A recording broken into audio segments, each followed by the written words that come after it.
ले जाहू रानी मोर, मैं रायपुर के गोल बाजार।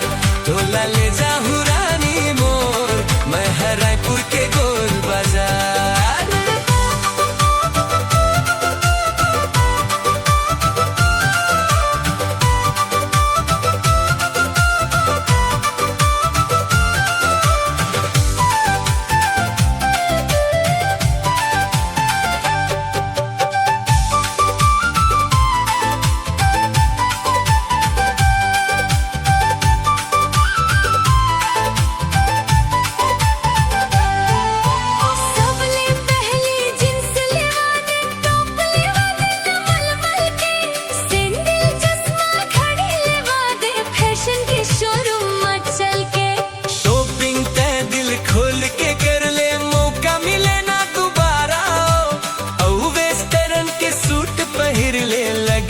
जेमा सितारा छन छूटे मोर कोनो सवांगा, ए जी छन छूटे मोर कोनो सवांगा। हो जाए कक्का उधार, मोला ले जाना राजा रे, ते रायपुर के गोल बाजार।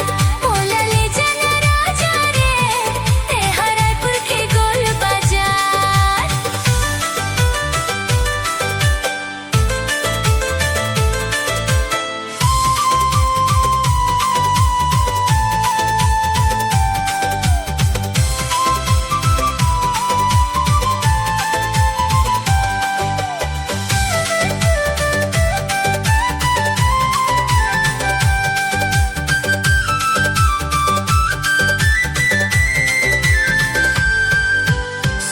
के नथनी झुमका कंगना हार घलो भी बिसाए थे, तब भोले मनला छोटे करके काबर बही रिसाए।